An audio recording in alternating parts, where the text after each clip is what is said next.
Alright, so Spellmonger, Book 7, Enchanter.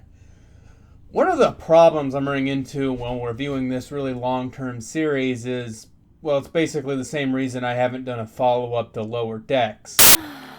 Wait, you knew she could talk and walk? Yeah, of course she can talk. She's a dog. Normal dogs don't do any of that stuff. They don't? Wait, but normal dogs hover and spit lightning, right? No, none of that!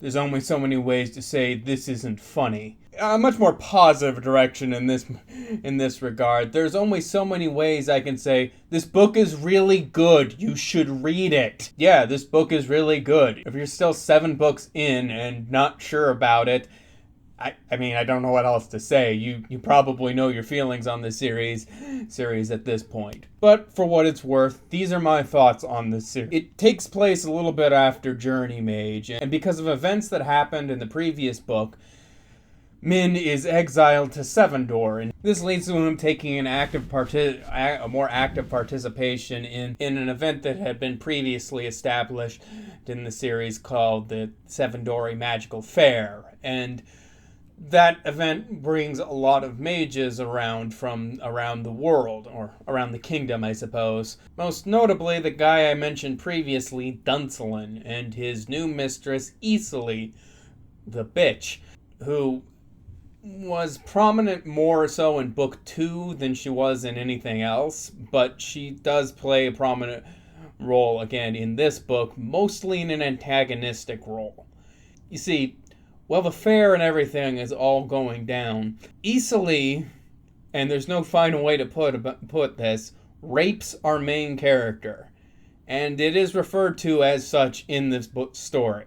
I am not going to pretend that I am an expert on this subject, so I am just going to say that for what I see and what I know about the subject and dealing with these subjects and dealing with traumatic experience, is this does feel about right to me. This event makes Min makes him throw himself into his work, and that's where we get the name of the book, Enchanter. So this book is really about exploring the different aspects of the enchantment within the world, and as such, you get a lot of cool new magical toys. And one of the more impactful things that they ended up doing in this book was the idea of enneagrams.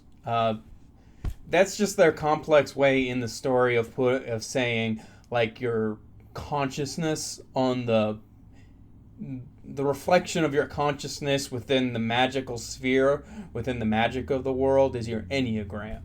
And every animal and everything with a nervous system has that, right? So what the mages in this universe started doing is they started taking the enneagrams of long dead animals that can be sometimes preserved in a certain kind of stone, and putting it into certain enchantments. So it's basically like making an AI. They're making magical AIs in this universe. I mean, it's not artificial, they're kind of just hijacking old ones. But apparently within the universe, it's something kind of uniquely human, because other species have a less developed, they call it a collective subconscious. And I'm getting way too bogged down into details, but at the same time, I imagine the type of person who would be watching the 7th video in this series kind of likes to hear about this. But the collective subconscious thing is where the human gods come from. Near as I can tell, the gods in this universe basically exist as all the kind of thoughts that we have about something all the thoughts that humans have about something end up becoming partly conscious. So the amount of people thinking about a certain thing basically makes the god exist, if that makes any sense.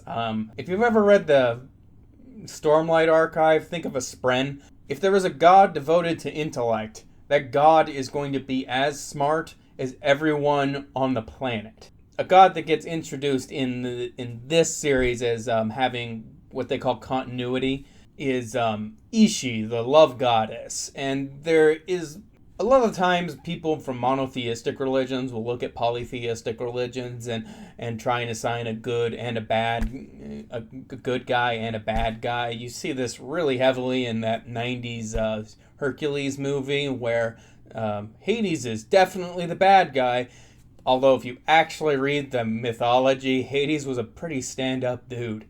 Fun fact, Cerberus, the name of the dog that guards Hades in Greek mythology, yeah, that name translates to spot.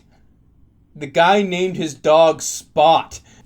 And one of the gods and types of gods that tends to get this in, like, perpetually seems to be the love god of any given pantheon. They always seem to be given, like, this super kind of benevolent sort of disposition. But this series, I think, handles this probably a bit more maturely than that, because the love god is capricious, she's chaotic, she's passionate, and this can be very, very dangerous. She's not necessarily always good, but she is very powerful. She is the collective thoughts of everyone's sexuality and passions for love. It is, oh boy. I suppose it's also worth mentioning that the next two books in this series boil down to take place basically during the same time frame, and as such, when you read them certain events that don't seem to make a lot of sense will make more sense. I think the next one is Court Mage, and the one after that is Shadow Mage. And they, despite the latter's name, tend to illuminate a lot of the things that happened in the world. And for the record, a couple of people in the end of this book finally get what was coming to them.